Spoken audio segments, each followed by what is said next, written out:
وطر کے بعد 2 نفل بیٹھ کے پڑھنا سنت ہے یا کھڑے ہو کر؟ فاطمہ صاحبہ نے ایبٹ عباس سے پوچھا ہے۔ دیکھیے نبی صلی اللہ علیہ وسلم سے وطر کے بعد متعدد دفعہ 2 رکعت بیٹھ کے پڑھنا ثابت ہے، اس لیے بعض علماء اس کی فضیلت کے قائل ہیں کہ وطر کی نماز کے بعد 2 رکعت نفل بیٹھ کے پڑھنا چاہیے، لیکن جمہور اسی کے قائل ہیں کہ یہ نبی کی خاصیت تھی، کیونکہ عام نبی سے جو ہمیں حکم ملتا ہے وہ کھڑے ہو کر نماز پڑھنے کا ہی ملتا ہے، بیٹھ کے نماز پڑھنے میں ثواب آدھا ہو جائے گا۔ تو اس لیے مضبوط بات یہی ہے کہ اگر آپ نے وطر کے بعد نفل پڑھنا بھی ہے تو کھڑے ہو کر ہی پڑھیں، بہتر ہے، اور بیٹھ کے پڑھ لے تو آدھا ثواب ہے اس میں، وہ بھی ٹھیک ہے، کوئی حرج نہیں ہے اس میں۔ اچھا بھائی،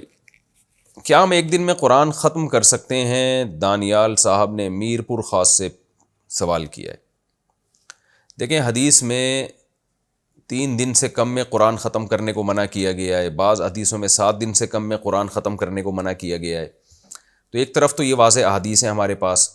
لیکن دوسری طرف صحابہ اور تابعین اور جمہور محدثین اور فقہا کا عمل ہے کہ انہوں نے ایک ایک دن میں پورا قرآن ختم کیا، بلکہ ایک ایک رات میں،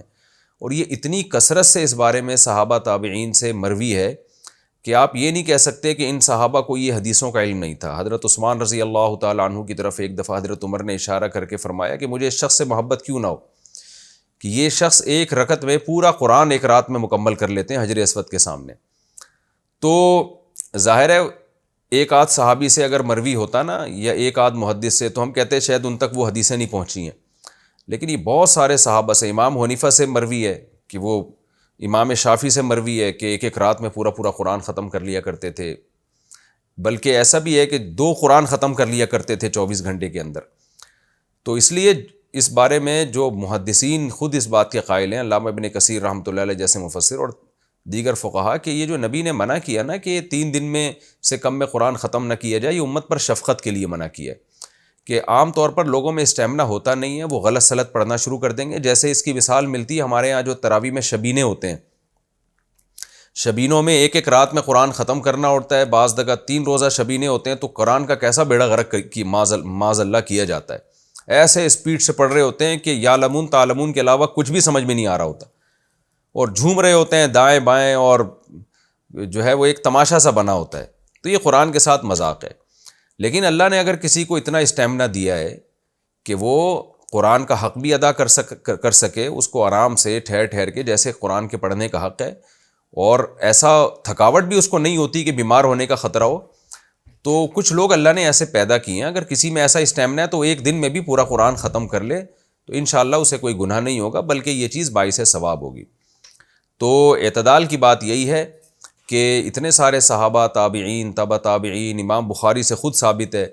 اور امام شافعی، امام ابو حنیفہ، ان حضرات کے جو اعمال ثابت ہیں، حالانکہ ان تک یہ حدیثیں پہنچی تھیں، مگر یہ ان سے یہ تواتر کے ساتھ یہ بات ثابت ہے بہت سارے اسلاف سے کہ وہ ایک ایک دن میں قرآن ختم کیا کرتے تھے، بلکہ بعض سے تو یہ بھی ثابت ہے کہ 24 گھنٹے میں 2 دفعہ قرآن ختم کر لیا کرتے تھے۔ تو ان لوگوں کو اللہ نے اضافی صلاحیتیں دی تھیں، عام آدمی کو اپنے آپ کو ان پر قیاس نہیں کرنا چاہیے۔ عام آدمی کے لیے وہی حکم ہے جو نبی صلی اللہ علیہ وسلم نے فرمایا، اس لیے کہ عام آدمی میں اتنا اسٹیمنا نہیں ہوتا، اور وہ غلط سلط پڑے گا، یا یہ کہ اتنی زیادہ تلاوت کرے گا دماغ چکرانے کا اندیشہ ہے، بیمار ہونے کا اندیشہ ہے، سر گھوم جاتے ہیں لوگوں کے، دماغی توازن کھو بیٹھتے ہیں اتنی زیادہ عبادت کرنے سے۔ تو اس لیے عام حکم تو یہی ہے کہ 3 دن سے کم میں قرآن ختم نہ کیا جائے، لیکن کسی کو اللہ نے اضافی اسٹیمنا دیا ہو، یا بعض دفعہ اہل اللہ کی کرامت بھی ہوتی ہے کہ بطور کرامت کے اللہ ان میں اتنی طاقت اور قوت دے دیتا ہے، تو وہ لوگ اس سے بہرحال مستثنیٰ ہیں، کیونکہ حضرت عثمان رضی اللہ تعالیٰ عنہ اور ایسے بڑے بڑے صحابہ سے یہ بات ثابت ہے۔